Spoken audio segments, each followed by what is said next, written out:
दोस्तों, आप सभी ने यह अक्सर सुना ही होगा कि मनुष्य को उनके अच्छे बुरे कर्मों का फल भोगना ही पड़ता है। लेकिन आज की इस वीडियो में जानेंगे कि क्या माँ बाप के अच्छे और बुरे कर्मों का फल पुत्र को भोगना पड़ता है। तो नमस्ते दोस्तों, हमारे हीरा बुध यूट्यूब चैनल में एक बार फिर से आप सभी को दिल से स्वागत है। तो दोस्तों, जैसे औलाद का अच्छा या बुरा कर्म करती है तो उसे उसके माता पिता को भोगना पड़ता है। ठीक उसी प्रकार माता पिता के अच्छे और बुरे कर्मों का फल उनकी औलाद को मिलता है और उन्हें भोगना पड़ता है। तो दोस्तों, आज की वीडियो बहुत ही महत्वपूर्ण और ज्ञानवर्धक होने वाली है, तो कृपया वीडियो में अंत तक जरूर बने रहें, जिससे कि आप लोग पूरी कहानी सुन सकें और जान सकें। तो चलिए कहानी को शुरू करते हैं। एक समय की बात है, एक महान तपस्वी अपने आश्रम में रहते थे। एक दिन उनकी पत्नी ने पूछा, स्वामी, क्या माता पिता के अच्छे और बुरे कर्मों का फल उनकी संतान को भोगना पड़ता है? तभी महात्मा ने कहा कि हे देवी, माता पिता के अच्छे और बुरे कर्मों का फल उनकी संतान को अवश्य ही भोगना पड़ता है। आज मैं आपको एक प्राचीन कथा सुनाता हूँ, जिसे सुनने के बाद आपको पता चल जाएगा कि कैसे माता पिता के अच्छे और बुरे कर्मों का फल उनकी औलाद को मिलता है और उन्हें भोगना पड़ता है। फिर महात्मा ने कथा को सुनाना आरंभ करते हैं और कहते हैं कि हे देवी, प्राचीन समय की बात है, एक गांव में एक गरीब आदमी रहता था। वो बहुत ही गरीब था। किसी तरह से मेहनत मजदूरी करके अपने घर का पालन पोषण करता था। उसे मजदूरी में दिन भर काम करने के बाद 50 रुपए मिलते थे। उसमें से वो 25 रुपया रोजाना दान करता था और 25 रुपए में अपने परिवार का पालन पोषण करता था। इसी प्रकार उसकी दिनचर्या चल रही थी। महात्मा ने कहा कि हे देवी, एक दिन की बात है कि उस आदमी के लड़के ने अपने पिताजी से पूछा कि आप रोजाना 50 रुपया कमाते हैं, जिसमें है आप 25 रुपया दान कर देते हैं और 25 रुपये में हम अपना गुजारा कैसे कर पाएंगे। उस आदमी को चुपचाप देखकर उसकी पत्नी ने कहा, बेटा, ऐसी कोई बात नहीं है। तुम्हारे पिताजी रोज 50 रुपया कमाते हैं और 25 रुपया दान कर देते हैं। ये तुम्हारे लिए ही दान करते हैं, दूसरों के लिए नहीं। लेकिन वो लड़का इस बात को नहीं समझ पाया, क्योंकि वो लड़का बहुत ही छोटा सा था। महात्मा ने कहा कि हे देवी, इसी तरह से कुछ समय बीतता गया और उस गरीब आदमी का लड़का धीरे धीरे बड़ा होने लगा और उस लड़के की उम्र 7 वर्ष की हो गई। इधर एक दिन वह आदमी काम करके शाम के समय वापस अपने घर लौट रहा था। तभी रास्ते में एक काला भैंसा आया और आकर उस गरीब आदमी को मारने लगा। उस भैंस के मारने की वजह से उस आदमी की वहीं पर मृत्यु हो गई। जब उस आदमी की पत्नी को उसके लड़के को पिता की मृत्यु की खबर मिली तो उनको बहुत बड़ा दुख हुआ। फिर एक दिन वो अपनी माँ से कहने लगा कि माँ, पिताजी 50 रुपया रोज कमाते थे, 25 रुपया दान कर देते थे, 25 रुपये में हमारा पालन पोषण करते थे। अब हमारा पालन पोषण कैसे होगा, कैसे हमारा पेट भरेगा। फिर माँ ने अपने बेटे से कहा, बेटा, जिस घर में गरीबी होती है उसका कोई सहायक नहीं होता है। उससे सभी दूर भागने लगते हैं सिवाय भगवान के, क्योंकि वही गरीब के सहायक होते हैं। फिर बेटे ने अपनी माँ से कहा कि माँ, ऐसा मत सोचो, मैं यमराज के पास जाऊंगा और अपने पिताजी को वापस लेकर आऊंगा। हमारी गरीबी देखकर यमराज को हमारे ऊपर अवश्य दया आ जाएगी और वो हमारे पिताजी को मेरे साथ अवश्य भेज देंगे। फिर महात्मा ने कहा कि हे देवी, उस छोटे से बच्चे की बात पर उसकी माँ ने ध्यान नहीं दिया। फिर एक दिन की बात है, उस गरीब आदमी की पत्नी अपने लड़के को घर पर अकेला छोड़कर गांव में काम करने के लिए चली गई और उधर जो लड़का था उसने मन में सोचा कि मैं यमराज के पास जाता हूँ और अपने पिताजी को लेकर आता हूँ। ऐसा सोचकर वो लड़का अपने पिताजी को लाने के लिए अपने घर से चल देता है। उस लड़के को चलते चलते काफी समय बीत गया।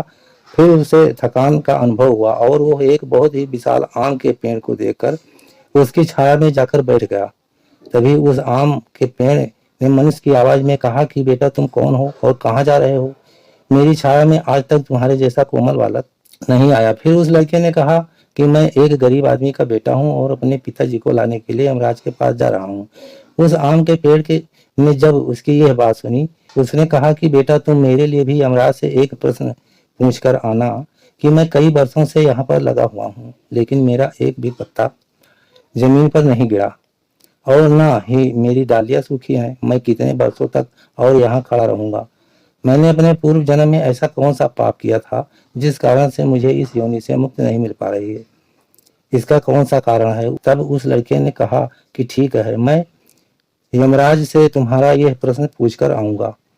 महात्मा ने कहा कि हे देवी, इतना कहकर वो लड़का वहां से चल महात्मा ने कहा, हे देवी, इतना कहकर वो लड़का वहां से चला जाता है और चलते चलते रास्ते में उसे एक इच्छाधारी सर्प मिला। उस सर्प को देखकर वो लड़का डर के मारे कांपने लगा और वहां से भागने ही वाला था। तभी वो सर्प मनुष्य की आवाज में बोलने लगा, बेटा, तुम मुझसे डरो मत, मुझे इतना बताओ कि तुम कौन हो और कहाँ जा रहे हो? वो लड़का उस सर्प के पास गया और हाथ जोड़कर कहने लगा, हे नागराज, मैं गरीब आदमी का बेटा हूँ और मैं यमराज के पास अपने पिताजी को लाने के लिए जा रहा हूँ। उस सर्प ने कहा कि बेटा, तुम यमराज से मेरा एक प्रश्न पूछ कर आना। मैं कई वर्षों से यहाँ पड़ा हुआ हूँ, मेरे से अब चला नहीं जाता। मेरे शरीर में इतनी भी जान नहीं है कि मैं थोड़ा सा भी चल सकूं। मैंने अपने पूर्व जन्म में ऐसा कौन सा पाप किया था जिस कारण से मुझे इस योनि से मुक्ति नहीं मिल पा रही है? इसका कौन सा कारण है? तब उस लड़के ने कहा, ठीक है, मैं यमराज से तुम्हारा यह प्रश्न पूछकर जरूर आऊंगा। महात्मा ने कहा कि हे देवी, इतना कहकर वो लड़का आगे चलने लगा। फिर चलते चलते रास्ते में उसे एक किसान मिला। किसान ने कहा कि बेटा, तुम कौन हो, कहाँ जा रहे हो? देखने में तो तुम बड़े ही सुकुमार और कोमल लग रहे हो। फिर उस लड़के ने कहा कि मैं एक गरीब आदमी का बेटा हूँ और मैं यमराज के पास अपने पिताजी को लाने के लिए जा रहा हूँ। फिर उस किसान ने कहा कि तुम यमराज से मेरा एक प्रश्न पूछ कर आना कि मैं चलते हुए राहगीरों की प्यास बुझाने के लिए कई सालों से यहाँ पर एक बावड़ी खुदवा रहा हूँ, लेकिन इसमें पानी अभी तक नहीं निकला। मैंने अपने पूर्व जन्म में ऐसा कौन सा पाप किया था जिस कारण से इस बावड़ी में अभी तक पानी नहीं निकला है? मैंने इसमें बहुत सारे पैसे भी खर्च कर दिए, इसका क्या कारण है? उस लड़के ने कहा, ठीक है, मैं यमराज से तुम्हारा यह प्रश्न पूछ कर आऊंगा। महात्मा ने कहा कि हे देवी, इतना कहकर वो लड़का वहां से आगे की ओर चलने लगा। चलते चलते रास्ते में उसे एक बहुत बड़ा तालाब मिला। फिर वो लड़का तालाब के किनारे पर गया और पानी पीने लगा। तभी उस तालाब से तैरती हुई एक बतख आई और वो कहने लगी कि बेटा, तुम कौन हो और कहाँ जा रहे हो?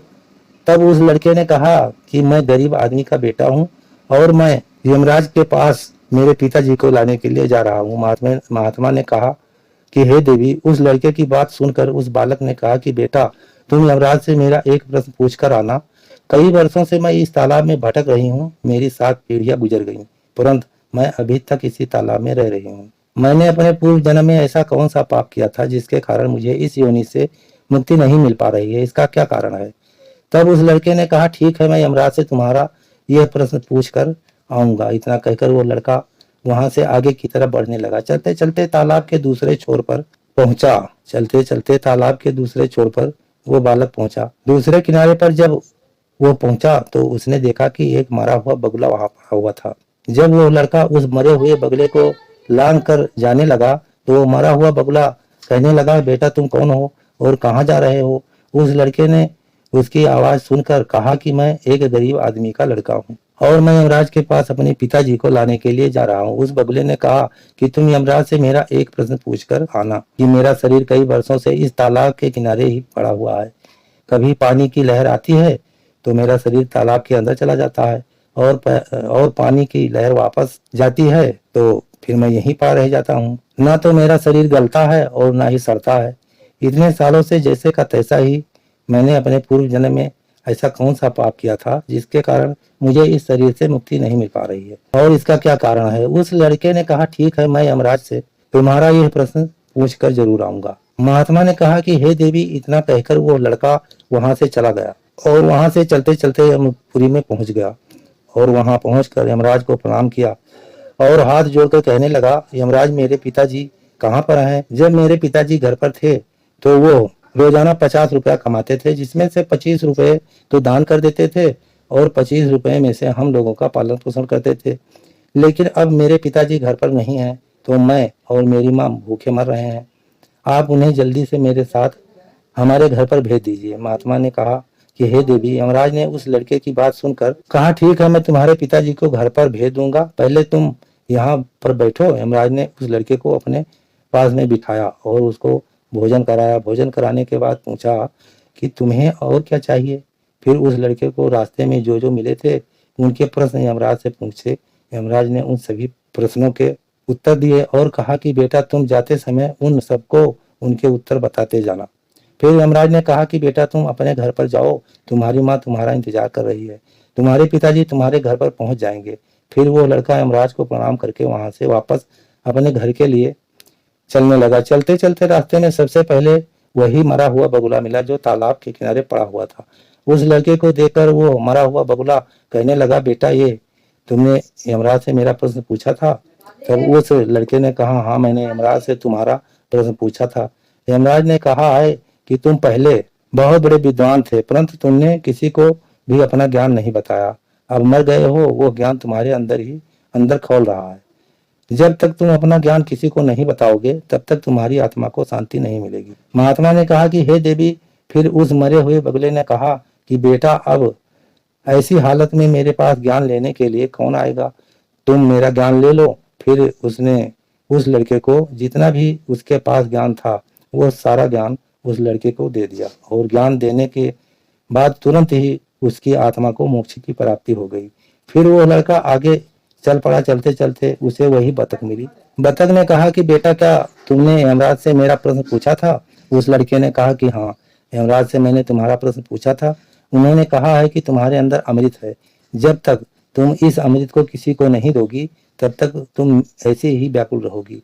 बतख ने कहा कि बेटा अब कौन मिलेगा मुझे, तुम ही मेरा अमृत ले लो। फिर बतख ने अपना अमृत उस लड़के को दे दिया और अमृत देते ही उस बतख की आत्मा को मोक्ष की प्राप्ति हो गई। इसी तरह से वो लड़का वहां से आगे बढ़ने लगा।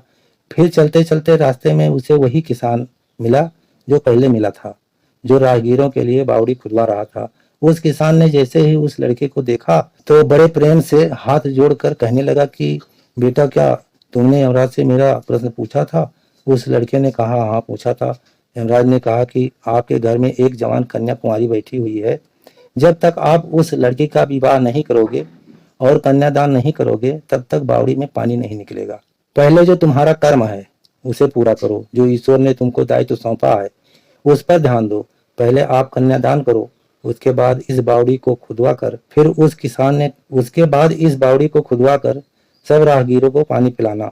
फिर उस किसान ने कहा कि मैं अपनी लड़की के लिए लड़का कहाँ ढूंढने जाऊंगा, तुम मुझे बहुत ही सीधे साधे स्वभाव के दिख रहे हो और सुंदर भी हो और देखने में बहुत ही अच्छे लग रहे हो, इसलिए बेटा तुम ही मेरी लड़की से विवाह कर लो। महात्मा ने कहा कि हे देवी।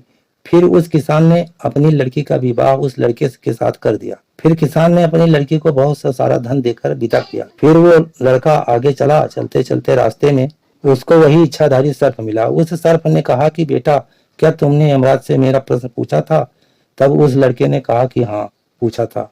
यमराज ने कहा है कि तुम्हारे पास जो नागमणि है तुम उस नागमणि को धरती पर नहीं उगलते हो और न कभी किसी को दान दिया। जब तक इस नागमणि का दान नहीं करोगे तब तक तुम्हारा शरीर ऐसे ही बना रहेगा। फिर उस सर्प ने कहा कि बेटा मैं ये नागमणि अब किसको दूंगा, इस नागमणि को तुम ही ले लो। फिर उस सर्प ने अपनी नागमणि को उस लड़के को दे दिया। नागमणि को देते ही उस सर्प की आत्मा को मोक्ष की प्राप्ति हो गई। इस तरह से वो लड़का अपनी पत्नी को लेकर फिर आगे चलने लगा। चलते चलते रास्ते में उसे वही आम का विशाल वृक्ष मिला जिसकी छाया में उसने विश्राम किया था। उसने पूछा कि बेटा क्या तुमने यमराज से मेरा प्रश्न पूछा था। उसने कहा हाँ पूछा था। यमराज ने कहा है कि पूर्व जन्म में तुम्हारा काम स्कूल में बच्चों को शिक्षा देना था। तुम्हारा पद एक गुरु का था परंतु तुमने अपने पद का सही इस्तेमाल नहीं किया। तुम शिक्षा देने के बदले में छोटे छोटे बच्चों से अपना काम करवाते थे और उन्हें अच्छी तरह से शिक्षा नहीं देते थे। तुम पूर्व जन्म में बहुत बड़े विद्वान थे परंतु तुमने उन बच्चों को शिक्षा नहीं दी। उन्हीं बच्चों के श्राप के कारण तुम हिल डुल नहीं सकते। तुम्हारे अंदर जो ज्ञान भरा हुआ है उसे किसी को दे दो, इसके बाद में तुम्हें मोक्ष की प्राप्त होगी। महात्मा ने कहा कि हे देवी। उस लड़के की बात सुनकर उस आम के पेड़ ने कहा कि मैं ये ज्ञान किसे दूंगा, तुम ही ले लो। फिर उस आम के पेड़ ने उस लड़के को अपना जितना भी उसके पास ज्ञान था सब दे दिया।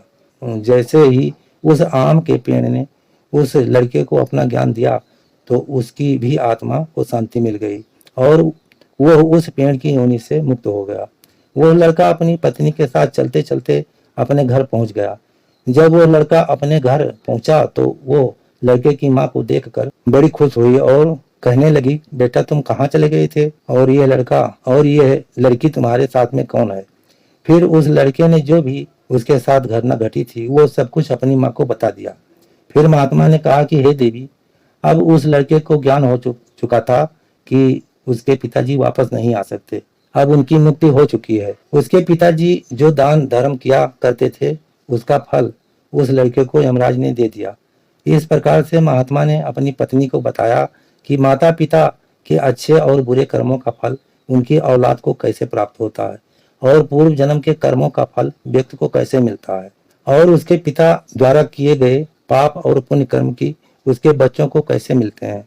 तो दोस्तों, आपने आज के इस वीडियो से क्या सीखा वो मुझे आप कमेंट बॉक्स में कमेंट करके बता सकते हैं। इसी के साथ में उम्मीद है आपको आज की वीडियो पसंद आई होगी।